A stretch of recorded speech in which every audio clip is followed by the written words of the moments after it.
O plano hoje é falar de mosquito, né?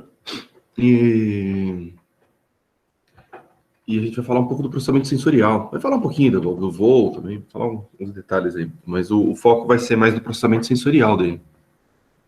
E, bom, enfim, acho que vivemos no Brasil, né? Então a gente já deve ter ouvido falar bastante de mosquito. Esse aqui é um Aedes, né? E que suga sangue, que tá o abdômen dele cheio dela, né? Uma fêmea cheia de sangue. E ela precisa desse sangue para produzir os ovos, né? Então, se ela não tem sangue, ela produz menos ovos. E se ela não come sangue com regularidade, ela não consegue produzir tantos ovos. E desses ovos saem as larvas, né? E que nadam. Esses ovos são colocados na água, a larva vive na água. E depois de um tempo como larva, dá para ver bonitinho o sistema nervoso aqui, né? Legal. Depois de um tempo como larva, forma a pupa, que daí não se mexe, né? É mais parado. Tem essa capacidade de boiar, de subir e descer, né? Eu não sabia que tinha isso, velho. Eu soube nesse vídeo, achei interessante. E depois de um tempo como pupa, tem essa metamorfose, né? E o bicho adulto sai, né? E o estágio final da metamorfose, aqui um mosquitinho fresquinho ainda, com esse esqueleto mole ainda, né? Enfim, acho que essa parte aqui todo mundo já deve ter visto bastante aí, né? Nas propagandas de não deixar a água parada. E ela faz esse corte na pele. Vou começar por esse pedaço aqui, né? Achei legal essa parte aqui de como que é feito esse corte, né? Então, tem a probóscide da fêmea, né? Da fêmea, do mosquito, que ela tem um lábio em volta, e daí tem essa agulha, né? Que, na verdade, são 6 agulhas, tá? E 6 agulhas com funções diferentes, né? Então, você tem a gente pensa que é só para colocar e tirar o sangue, né? Só para injetar. O sangue, ele sobe por uma delas, né? Aliás, é uma delas, é uma dessas que a fêmea do mosquito fica colocando no tecido, procurando, né? Ela fica futucando ali, procurando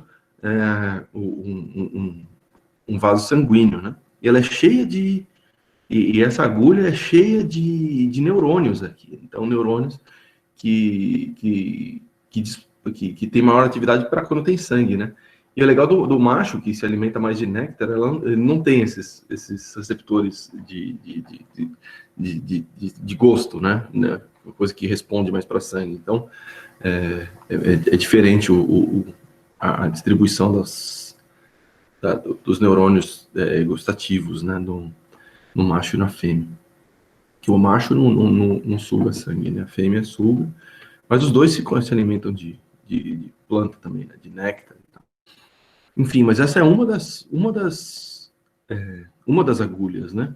Aí você tem uma agulha que ela tem uma serrinha, então ajuda a serrar a pele, é super fininho, né? Mas ajuda a abrir mais espaço. Tem outras agulhas que são mais para segurar o tecido, né? Então, enquanto para colocar essa agulha aqui principal, você precisa de uma agulhinha outra para abrir o espaço, né? Tem aquela agulha que essa é o grande problema, né, dos humanos aqui, que ela põe uma saliva no tecido que ajuda o sangue a fluir e que dá coceira pra gente, que muitas vezes tem vírus lá dentro, né? Tem os vírus que vêm de carona aí, né? E esse aqui é um vírus de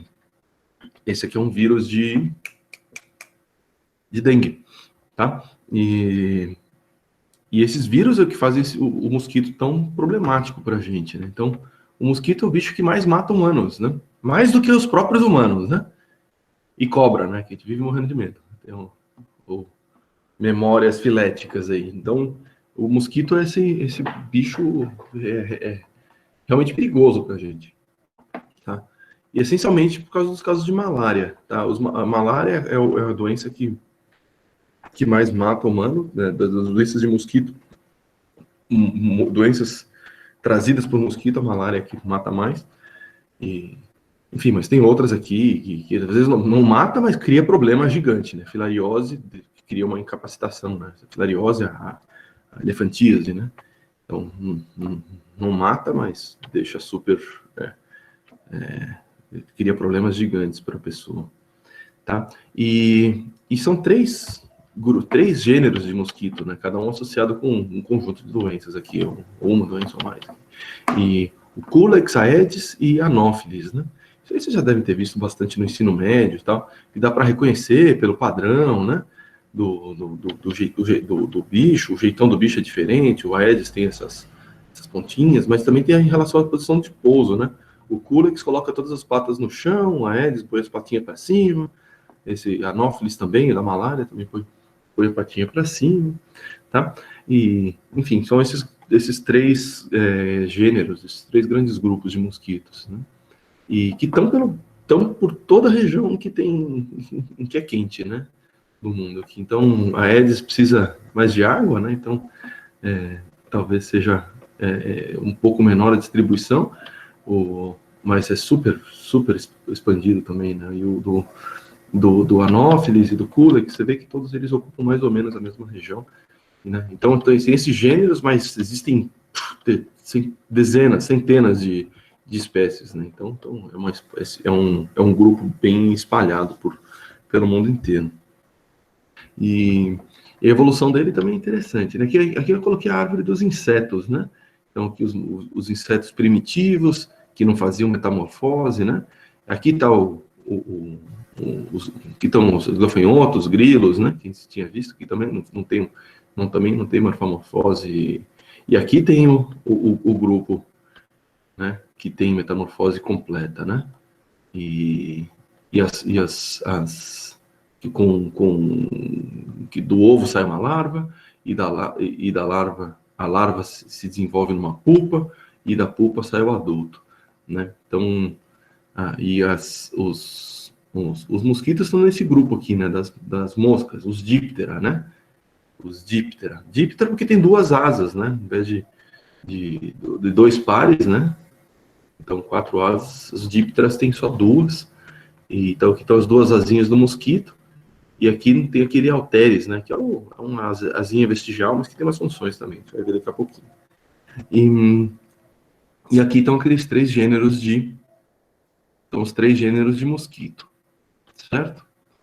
As drosófilas estão aqui, né? Tem um montão de drosófila é outro grupo que dispersou bastante. E, enfim, a gente tinha falado um pouquinho de mosquito na aula passada, quando a gente falava do voo dos insetos, né? E a gente tinha falado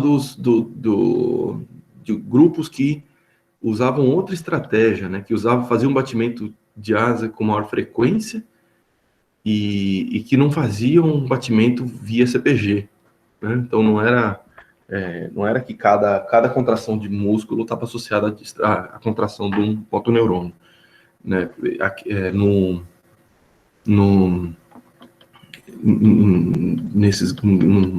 Na boa parte dos insetos,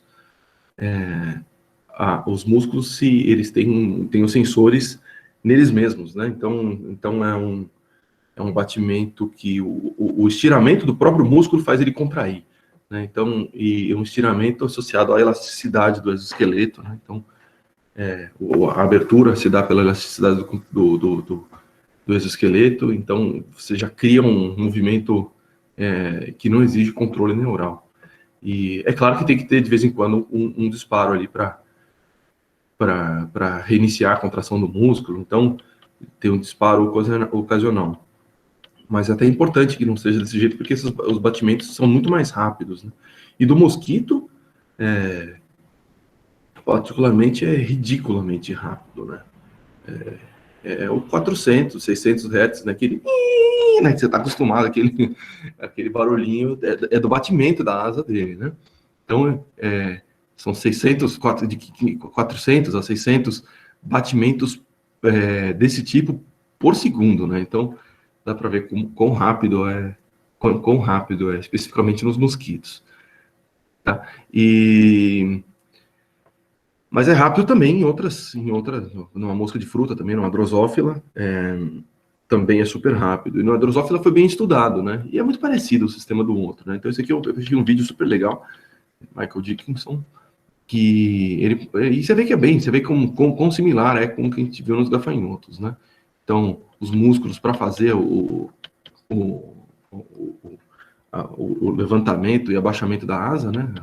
Elevação e depressão, e depois uns outros músculozinhos, né? Que estão associados a esses movimentos mais finos, né? Você vê aqui como o mosquito faz um movimento fino, ele tem que fazer, ele gira para um lado e para o outro, a asa, ou seja, tem que ter ativação repetitiva desses músculos de virada e de steering, que fazem esses movimentos mais finos, né, da asa. E assim como no gafanhoto, também tem múltiplos sensores para regular voo, né? Então, eles usam óleos e ocelos, né? De uma forma similar do que a gente tinha visto nos gafanhotos, sensores na asa, os halteres são... o haltere é essa... ao invés de ter 2 pares de asa, né? Então, você tem um par de asa e tem esse pezinho, né? Um haltere, assim, nem peso de musculação, né? E pezinho de fazer exercício. Esse halteres, ele funciona como um giroscópio, ele dá informação sobre como que o bicho está girando, ele usa para estabilização, né? Usa informação que vem desse halteres. Então, isso aqui é enervado e tem sensores ali também. E você consegue mudar o voo, por exemplo, estimulando só o halteres. Então, dá para fazer experimentos desse tipo. Tem coisas com drosófila, principalmente, feitas desse tipo. E ele também tem as moscas, os mosquitos, tem também as antenas, né, que são super importantes para uma série de modalidades sensoriais. E tudo isso controlado por um cérebro, né? Então, todo o processamento no cérebro, acionando aqueles neurônios de comando, né, para contrair músculos diferentes e corrigir o voo e acertar o voo, tá? E interessante que tinha nessa palestra desse cara, ele fazia uma comparação entre os cérebros, né? Então, claro, muito menos células, mas ele também falava desse elemento que são os neurônios, do tamanho dos neurônios, né? Os neurônios das moscas, né? Dos insetos em geral, eles são bem menores, né? E a gente tinha visto na outra aula lá vários exemplos de invertebrados com neurônios gigantes, né? E que são neurônios gigantes porque às vezes precisa de uma resposta muito rápida e precisa ser, e o jeito de fazer uma resposta rápida para longas distâncias, né, em invertebrados, é aumentar o calibre. Mas o que ele apresentou ali é que os neurônios tendem a ser muito pequenos, na verdade, né? Então aqui tem uma célula do córtex, e aqui está nesse zoomzinho aqui uma célulazinha dessas de comando que vai para que sai do cérebro e vai para o outro. Ou seja, tem toda aquela arborização que a gente já tinha visto, mas muito menor do que a outra, né? E o que é legal que ele levantou nesse vídeo era que isso permite fazer miniaturização, né? Então, existem essas vespinhas que tem o tamanho de um paramécio, né? Então, uma vespinha de 0,2 milímetros, né? Então, um organismo aqui com centenas, aqui tem uns 7 mil neurônios, é muito menor, né? Mas com 7 mil neurônios, com toda uma estrutura, um monte de órgão diferente, e que tem mais ou menos o mesmo tamanho de uma célula com paramécio, uma célula de uma ameba, né? Então é sensacional como dá para fazer, como dá para miniaturizar usando olhando essas estratégias em que os insetos seguiram, né? Então com sistema nervoso pequeno e órgãos pequenos, exoesqueleto, então é um caminho todo evolutivo que permite a miniaturização. Mas aqui o foco era voo, né? Então a gente falou dos músculos, falou dos controles, e aqui esse aqui é o experimento que esse Michael Dickinson tinha no laboratório dele, que é um sistema de LEDs que associado a leituras do movimento das asas da drosófila, né? Então ele conseguia, a partir da leitura disso, fazer mudanças no padrão de acendimento dos LEDs e criar um simulador de voo, né, para as drosófilas. E depois ele associou isso a sistema de registro, né? Então aqui um PET clamp em vivo, né? O bicho voando, colado ali na estrutura, e registrando células que são correlacionadas com o voo, né? Então, ele não deu muito foco aqui, eu não sei exatamente como que se dá o controle do voo em detalhes, mas que existem, ele achou neurônios aí, então, correlacionados com o controle desse voo, tá? E, beleza, então isso aqui era só para dar uma introduçãozinha sobre o voo, mostrar como é similar ao que a gente já viu, e também um pouco desse protocolo de como estudar voo e como estudar orientação de voo, né? E essa orientação de voo encaixa um pouco na ideia das taxias, né? A gente tinha feito isso no exercício de uma aula anterior, da aula 3, né? E falava das quimiotaxias, né? E dá para avaliar essas quimiotaxias em labirinto em T, simples, né? Então, aqui uma pessoa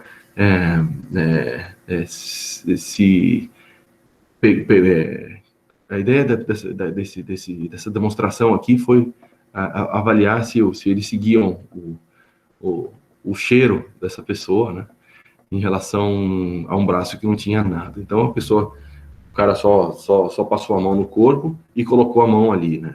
Daí vieram um monte de mosquitos aqui, todos os mosquitos foram para lá, né? É claro que ele não conseguiu controlar para só químico, né? Tem temperatura, tem uma umidade, tem uma série de outras coisas que ele mesmo tá ali falando, tem uma série de coisas mas o mosquitinho certamente conseguiu, os mosquitinhos seguiram ele com facilidade muito grande, né? E daí o foco principal aqui é nas estruturas químicas, né? Então existem substâncias químicas que atraem, né? O CO2 é uma coisa super importante, mas também tem substâncias nitrogenadas, tem uma série de substâncias que humanos produzem, que seres vivos produzem, que mamíferos produzem, que são super interessantes para os mosquitinhos. E tem algumas que mascaram também, né? E é legal que você consegue faz esses estudos de genética e avalia a associação faz essa busca geral no genoma, né, e associado às respostas daquela pessoa, eu sou mais picado, eu coça mais, não sei o que, você consegue buscar genes associados às respostas, né, então, tanto de maior atração, quanto de menor atração, né? Você consegue buscar correlatos genéticos, então, uma base genética da produção dessas moléculas que atraem e que afastam, né? E os receptores para as moléculas derivadas desses genes aqui, elas são processadas por órgãos na antena e na mandíbula, né? E nos palpos da mandíbula do mosquito, né? Então, tanto numa quanto na outra tem esses pelinhos, né? E esses pelinhos têm neurônios dentro, e o que esses pesquisadores aqui fizeram foi colocar eletrodos nesses pelinhos e registrar o padrão de atividade apresentando o cheiro, né? Apresentando aquela substância química. E você pode ter aumento da taxa de disparo, pode ter redução da taxa de disparo, tem modulações de diferentes formas, né, no padrão de atividade desses neurônios. E depois o que eles fizeram foi olhar, apresentando para a mesma estrutura vários cheiros, né, vários químicos, avaliar qual que é a seletividade a seletividade para esses químicos nos diferentes pelinhos, né, de diferentes pedaços aqui. Eles viram uma certa consistência, dependendo a posição do pelinho, ele informa sobre qual tipo de químico que é pego ali, né, e tem o mesmo pelinho pode codificar para diferentes substâncias, umas para mais, outras para menos, e então seria no padrão complexo aí, então que seria codificado o cheiro, né? Meio como tem em mamífero, né? Como é descrito em mamífero, tá? E depois dá para fazer trabalho trabalhos interessantes, né, com isso, né? Então, olhando essa parte a gente já sabe quais são alguns cheiros que são conhecidos, né? Que tanto que atraem quanto que afastam os mosquitos, né? Eles sempre atuam em receptores de CO2 mas que também pegam outros odorantes, né? Então, esses GR1, GR2, GR3, né? Que são aqui entra CO2, tem como agonista, tem os odores que entram com agonista, mas também tem odores que entram como antagonistas, né? E daí entram nesses pelinhos que tem essas células que respondem, né? Então, gerando disparos ali. Então, esse trabalho aqui foi feito com registro dessas células que estão dentro desses pelinhos, tanto na antena quanto na mandíbula, na maxila, nos pálpos da maxila. E esses químicos podem tanto trabalhar na parte do CO2 quanto de alguns odores, né? Então, eles podem se encaixar em diferentes sítios desses receptores, né? E daí esse é o tipo de trabalho que dá para fazer, né? Então, conhecendo os ligantes, faz um estudo de bioinformática e procura outros químicos que provavelmente atuariam como ativadores ou inibidores, né? Que eles acharam vários, outros com cheiro de menta, com cheiro de chocolate, e que eles podiam tanto ativar quanto inibir, né? Então, um jeito seria para produzir repelentes, né? Então, você consegue inibir ou passa essas substâncias novas e tem algumas que tem na comida, então é coisa que a gente come, que já estava garantido que era seguro, né? E alguns você pode passar na pele, então você inibiria essa parte. Outros, quando é ativador, você pode botar em armadilhas, né? Então, para atrair os bichinhos. Isso tá muito comum, esse tipo de trabalho, buscando soluções, né? Afinal, é um bicho que mata humano de monte, né? Então, tem uma atratividade aí para desenvolver toda essa parte de química, né? Que é talvez a parte mais fácil de modular, né? Para fazer com que o bicho vá para as armadilhas e não chegue perto do humano, né? Então, ele seja repelido pelos odores do humano. Tá? Então, esse é um dos estudos. Mas esse aqui é um estudo muito prático, né? Muito aplicado, né? Então, tem umas coisas mais para a neurologia mas a gente quer entender outros detalhes do sistema, e daí tem coisas do tipo integração visoolfativa nos mosquitos, né? Aqui eles fizeram um protocolo parecido com aquele que tinha sido feito com as drosófilas, desenvolvido para as drosófilas, e criaram um simulador de voo nos mosquitos, e avaliando batida de asa, né? Mas eles também colocavam, além do simulador de voo, eles botavam odores, né? E associado a isso, fazia registro das células, de células do sistema nervoso do mosquitinho, né? E com isso eles conseguiram descrever um pouco da via, o jeito que esse processamento acontece. Primeiro, eles mostraram que existia uma interação entre visão e olfato, que no comportamento é o seguinte, né? Então, quando guiado apenas por visão, o mosquitinho chega lá, mas ele tem uma trajetória mais errada, né? Menos acurada, menos precisa. Mas o CO2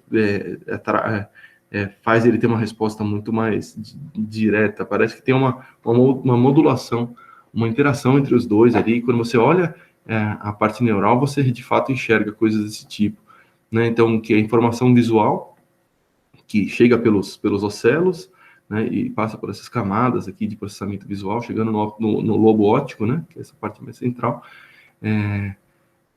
ela recebe modulação desse lobo antenal, né, do lobo da antena. Então, modifica a atividade, o padrão de atividade no lobo óptico, né? Então, mudando a forma com que a visão é processada, né, em função da apresentação do CO2, tá? Que isso depois é integrado nesses mushroom body, né, corpo de cogumelo, e guia os neurônios de ação, né, neurônios de comando, que a gente já tinha visto nos gafanhotos, né? Então, mudando o padrão de voo, contraindo músculos diferentes então, você consegue entender um pouco do fluxo de informação, fazendo essas análises de imageamento, vendo como que é o fluxo de informação, tanto visual como químico, integrado nesse mushroom body, que seria um integrador multimodal, né? Esse mushroom body, que depois atua nesses neurônios de comando, atuando depois em motoneurônios no tórax, no tórax, né, que tem esses motoneurônios. Tá, então agora é legal que você consegue já começar a encaixar as coisas que a gente já tinha visto nas aulas anteriores com o que a gente está vendo aqui no mosquito, né? As coisas ficam mais fáceis, né?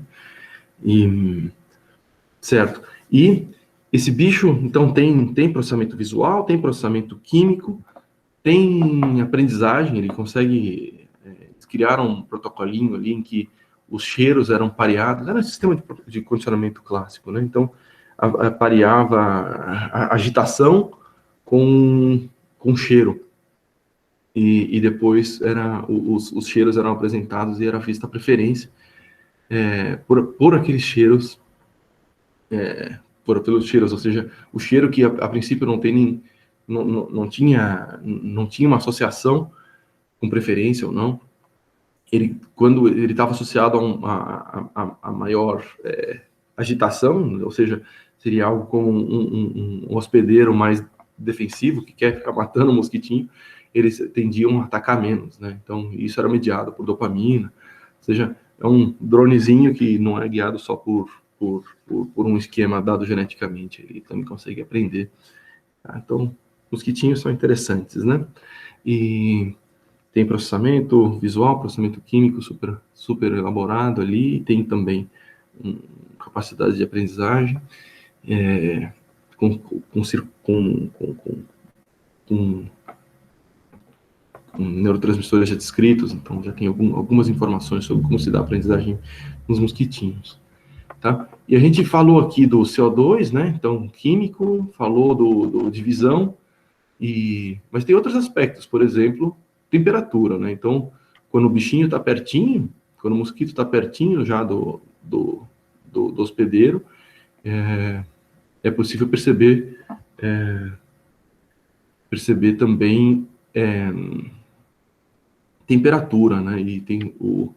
E a temperatura é percebida essencialmente nas antenas, né? Então, as antenas que já estavam com esses pelinhos da antena e que já estavam com essa função descrita para processamento químico, eles têm na pontinha das antenas células com esses receptores, né? IR21, que é uma célula que em drosófila media a fuga, né? Evitar o calor, né? E na antena tem esse mesmo receptor, só que ele foi usado para guiar o comportamento de uma outra forma, né? Ao invés de evitar calor, os anófilis, no caso aqui, né? Os bichinhos que estão, o vetor de malária, né? Ele tem esse mesmo receptor, só que com uma arquitetura diferente, com umas conexões diferentes ali, então guiando o bicho em direção ao hospedeiro, né? Então, você vê como que a mesma estrutura, o mesmo canal pode ser usado com um objetivo totalmente diferente, né? Guiando o comportamento de uma forma totalmente diferente. Então, uma coisa que era inicialmente guiada, tradicionalmente usada para evitar calor, né? Evitar dessecamento, tem todo o risco disso. Ele foi guiado para encontrar o hospedeiro, tá? E beleza, isso é o clássico, né? De mosquito. Daí eu achei muito interessante essa parte, uma parte outra, que é a parte de audição de mosquito, né? E isso é muito interessante porque a audição em invertebrados, mesmo em invertebrados, e ela é toda usando membranas, né? Então, são sempre membranas que conseguem captar as ondas de pressão, né, no ar, né, ou na água, no meio, né? E o mosquito, ele tem um outro tipo, uma arquitetura totalmente, um órgão capaz de perceber som totalmente diferente. Eles usam as antenas também, né? As antenas que vibram com a vibração do ar e ativam receptores de estiramento nessa estruturinha aqui, que é o órgão de Johnson. E o pedicelo, aqui está colocado como pedicelo, mas é o órgão de Johnson, que é o nome que costuma se dar. E eles... ou seja, é uma arquitetura totalmente diferente, né? E que a princípio não funciona, né? Porque o que uma antena, ela não consegue captar muito, tem pouca superfície para vibrar em função da vibração do meio, né? Para conseguir captar essa vibração do meio, né? Uma membrana, ela tem uma superfície muito maior, né? Então, a princípio não funciona, a princípio não é um sistema possível, é um sistema ineficiente fisicamente. Tá, mas o que a gente tem visto, mas o estudo mais pormenorizado dos mosquitos mostrou que não, que existe a possibilidade de captar sons por antenas, né? E essa antena, principalmente com expansões, né? Então aumentou um pouco a superfície por causa das expansões dessa antena, né? Então você consegue perceber consegue aumentar um pouquinho a eficiência desse sistema. E no final o sistema é super eficiente, né? Uma antena de mosquito consegue perceber vibrações a partir de 7 micrômetros, né? Então, você começa a ter resposta neural, você começa a ter disparo no órgão de Johnson, a partir de 7 micrômetros de movimento, né? Isso não é nada, né? Então, pegando uma torre de 330 metros, seria uma vibração de 0,7 milímetros, né? Você vê quão mínimo é isso, né? Então, isso seria o limiar mínimo, né? Então, conseguir pegar vibrações a partir de 7 nanômetros, né, de vibração da antena. Mas olha só qual é o range disso, né? De 10 nanômetros até 10 mil nanômetros, né? Então, são vibrações, você tem um range gigante em que você tem resposta. Então, é um receptor muito simples, com uma física muito simples também. A física de membrana, para quem fez as coisas de física, a física de membrana é muito mais complicada do que a física de um objeto de uma dimensão só, né? E muito mais simples, mas que também consegue ter bastante sensibilidade, tá? Ou seja, os bichinhos podem estar caçando a gente também pela audição, né? E de fato, conseguiram achar Imagina, eles estavam pensando que, quando fizeram esse experimento, acharam que ia encontrar coisas como centímetros, né? De sensibilidade nessa antena, ou gerar respostas neurais com distâncias de centímetros, poucos metros. Mas eles acharam que esses mosquitos conseguem perceber distâncias maiores do que 10 metros.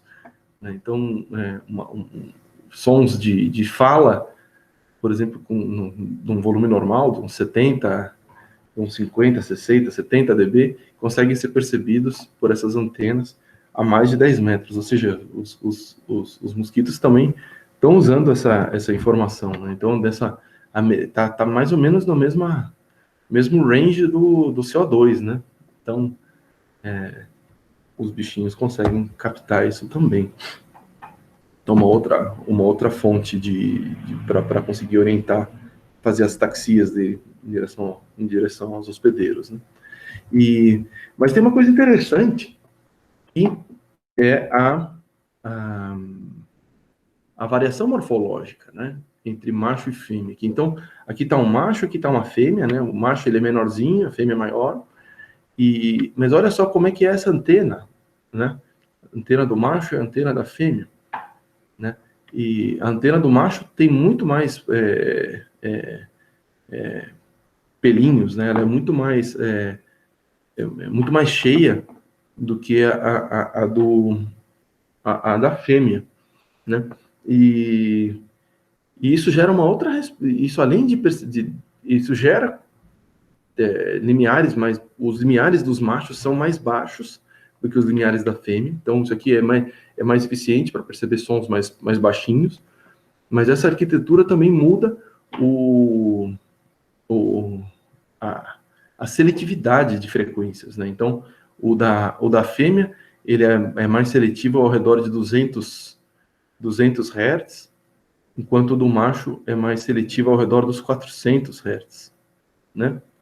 Então, é uma diferença não só de limiar, quanto de tuning, né? Então, para qual que é a frequência que é melhor percebida por esse tipo de antena, né? E a da fêmea, então, está com um pico dos 200 Hz, né? E a gente estava sempre falando da fêmea caçando hospedeiros, né? E parece que o Aedes aegypti é quase... Ele é dedicado para humanos, né? Eles gostam muito dos cheiros de humanos, eles gostam mais de humanos do que de ratos ou de aves, né? Fizeram um teste com pintinhos também, e eles têm uma preferência pelos cheiros humanos, e tem uma preferência também pelos as frequências da voz humana, né? Então você pega o primeiro formante aqui, né, dos homens, ou a fundamental das mulheres, é uma frequência que bate com a ótima da antena da fêmea. Tá? Então, não é que o do macho é super sofisticado e o da fêmea não, cada um tá tunado para uma coisa diferente, né? E aí a pergunta, para que raio serve esse tuning? Por que teria esse tuning a 400 Hz no macho, né? E isso tem a ver tem a ver com a corte, tem a ver com encontrar a fêmea, né? A fêmea tá voando nos 400 Hz, né? Tá fazendo batimento de asa ao redor dos 400 Hz. Esse é a frequência que melhor é percebida pelo macho, né? Então você vê como e precisa de um limiar muito baixo, né? Porque o mosquito produz um som muito baixo, né? A gente escuta um mosquito quando ele já está colado na nossa orelha, né? E o macho consegue perceber esse som à distância, né? Então, para conseguir encontrar fêmeas, tá? Então, um primeiro elemento é esse, né? De simplesmente encontrar as fêmeas a partir da vibração das asas dela. Então, o batimento da asa da fêmea está ao redor dos 400 Hz, né? E o macho, ele bate numa outra frequência, né? Um bichinho menor, ele tem que bater mais a asa, né? e com uma asa menor, para conseguir se suspender, ele tem um outro batimento. O macho bate a asa ao redor dos 600, tá? E dos 600 Hz, tá? Então, só que o que acontece? Além de encontrar a corte dos mosquitos, ou seja, toda a aproximação e a definição se vai ter cópula ou não, se dá por uma série de movimentos, né, na aproximação, mas também pelo jeito que o macho bate a asa. Tá? E o que o macho tem que fazer, ele tem que igualar o batimento de asa com a fêmea. Só que eles são totalmente diferentes, né? Um grandão e outro pequenininho. E então o macho não consegue chegar nas frequências tão baixas quanto da fêmea. E daí a aproximação se dá nos harmônicos, né, desse som. Então o macho tem que fazer harmônicos de batimento de asa iguais aos harmônicos do da fêmea. Então não se dá na fundamental, né, se dá nos harmônicos. E daí tem estudo feito com isso, né, de avaliar como se dá esse sucesso ou fracasso do acasalamento a partir do processamento dessa música de corte, né? E que os experimentos feitos em 2006, 2009 faziam o seguinte: para conseguir gravar um mosquito, tem que ter uma distância constante do microfone, né? E então o que eles faziam era pegar esses pininhos que usam para fazer coleção de inseto, né? Então coleção entomológica, pega essas agulhinhas, coloca super bonder na ponta e cola nas costas dos bichinhos, né? E depois prendem um pertinho do outro, né? E daí a fêmea vai fazer um batimento e o macho fica tentando aproximar os harmônicos do batimento de asa dele com os harmônicos do dela. E esse é o flying tune, né? A convergência, voando no tom, ou a convergência harmônica, né? E isso que acontece com os mosquitinhos, tá? E daí eu quero mostrar vamos escutar som de mosquito, né? Quem que não gosta? E que dá para, esse é um tipo de gravação que eles fizeram. E eu vou abrir aqui o Audacity.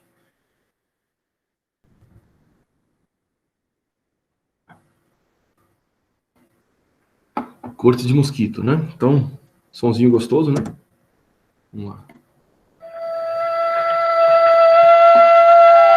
Ó, tá vendo que tem duas notas, hein? Né? E é meio dissonante, né? Ai, dissonância é horrível. E vamos olhar os espectros, né? Deixa eu pegar só de um lado aqui. Som estéreo e é inútil, né? Aí, ó, vocês conseguem ver aqui, ó, a fêmea que tá cantando numa frequência, né? Ela tá... E daí tem o macho aproximando, né? Aqui tá vendo? Aqui só tem uma nota e depois tem a segunda nota chegando ali. Então, essa tentativa de fazer as frequências em consonância, né? Aqui chega a segunda nota.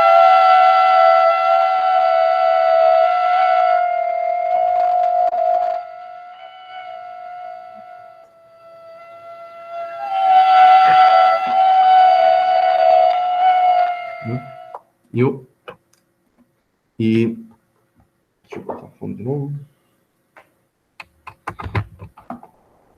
E depois eles fizeram um estudo mais refinado, então colocando a fêmea presa por um cabelinho, né? Então a fêmea ficava presa por um cabelinho e o macho livre. E aí eles viam toda a parte de comportamento de corte, né? Então aqui no fundo é descobrir qual que é o mosquito sexy, né? Tem toda essa ideia de fazer controle de pragas e E a justificativa que eles têm ali é, vamos entender o que a gente está querendo fazer mosquitos geneticamente modificados ali, quer fazer o super mosquito, super sexy, e que não consegue reproduzir, né? Que teria problemas para gerar filhotes, né? Com estratégia para controlar a praga. E daí entendeu quando que uma fêmea rejeita ele, então você vê, isso aqui é uma fêmea que está rejeitando, né? Ela dá os chutes no macho, né? Ela chuta o macho porque ou ele não fez o movimento certo, ou ele não fez a sinalização acústica como deve, né? E tem que ser tudo junto, tem que igualar os harmônicos e tem que fazer os movimentos certos. E se faz alguma coisa errada, tem o chute, né? Então aqui você vê que das tentativas, né, do macho chegar perto da fêmea, 85% é falha, né? E então vai caindo a proporção de sucesso ali, né? Então a cada etapa aqui, no final, chegando no estágio final da cópula, é só uma fração dessas aproximações. E aqui eles fizeram análise, simultâneo a essa análise de comportamento, eles botavam um microfone aqui, né? E olhando como que era essa interação acústica, né? De quando teve fracasso e quando teve sucesso, né? E esse aqui é um exemplo de sucesso, né? Então, a fêmea está em vermelho, né? Voando ali ao redor dos 500 Hz, tá? O macho menorzinho, né? Voando numa frequência mais alta. E ele faz modular, ele modula a frequência do som dele para uma frequência que seria teria os harmônicos aqui alinhados, né? Então aqui seria deixar o som mais consonante, né? E daí tem uma discussão de quais são os harmônicos que importam, se é 3 para 2 ou 5 para 3, né? Então onde que estaria essa consonância, né? O que elas viram, o que esse grupo viu aqui com essa pesquisadora, ela é a mesma pesquisadora que tinha descrito em 2009, né? Eles acharam 5 para 3 ali, né? Essa seria a convergência harmônica dos Aedes, né? Ou seja, você tem que pegar essa frequência em que a fêmea está da fundamental do som da fêmea, né, o 400 Hz, multiplicar por 5, né? E quando você multiplica o da fêmea por 5, você chega no do macho, que do macho multiplicado por 3, né? Então a convergência harmônica seria essa 3 para 5, essa 5 para 3, né? Então 5 vezes a frequência fundamental da fêmea e 3 vezes a fundamental do macho, e ali estaria a convergência disso, né? Então não está descrito como que é a base neural dessas cópulas, né, da corte, mas o que eu imagino é que seja o que eu imagino com circuitaria seria cada estágio desse tem que ter uma duração, né? E tem que ter um movimento. Então você teria o que eu imagino é que seja assim, que tem neurônios que respondem, um circuito em que que o neurônio responde, dá um disparo toda vez que a coisa certa é feita, né? Então fez a coisa certa, pim, dispara um neurônio. Daí esse neurônio começa a ativar, ele ativa para disparar um próximo, né? Ele ativa um próximo. Que daí tem uma se der no tempo certo, pum, ativa de novo, ativa o outro. E então seria uma sequência de passos, cada um ativando no tempo certo, pelo estímulo correto, e para conseguir ter um spike final ali, que é não dar o chute, né, no final.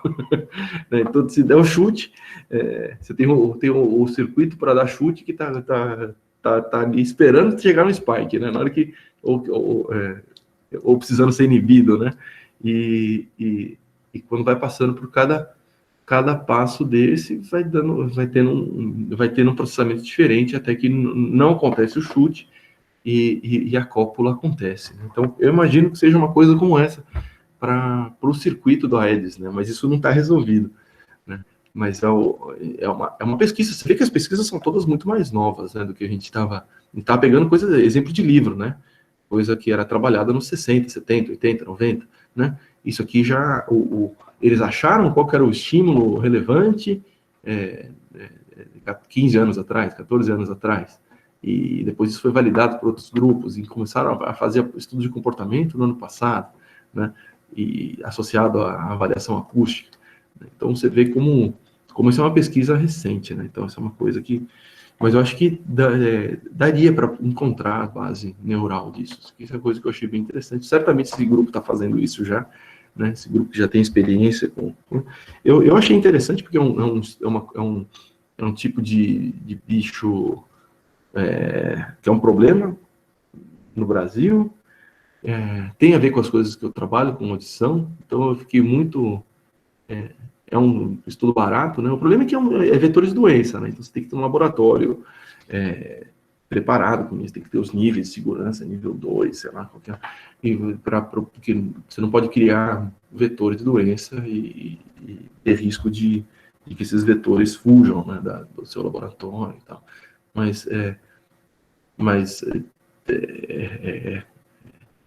pelo menos é fácil, é barato, né? Combina com o momento atual da pesquisa brasileira. E é útil, né, para a sociedade, além de ser interessante do ponto de vista básico também, né? Então tem os dois lados dessa pesquisa.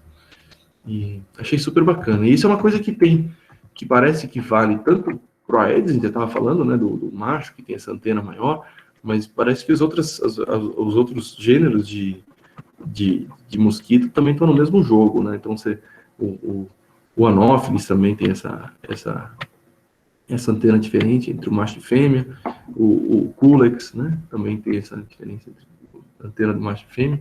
Então parece que é um princípio que é válido para todos os mosquitos, né? Então da fêmea tem uma antena mais magrinha, mais relacionada com a busca dos hospedeiros, e os machos com essa antena com maior superfície para conseguir detectar as fêmeas e fazer a corte, né?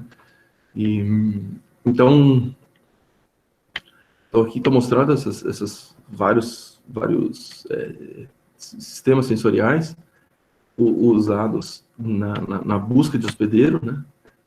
Os clássicos, né? Olfato, visão, temperatura, e agora esse novo, audição, né? Quebrando o paradigma de que precisa ter uma membrana que dá para fazer processamento por antenas, né? E já enquanto a busca de parceiro se daria mais por audição, né?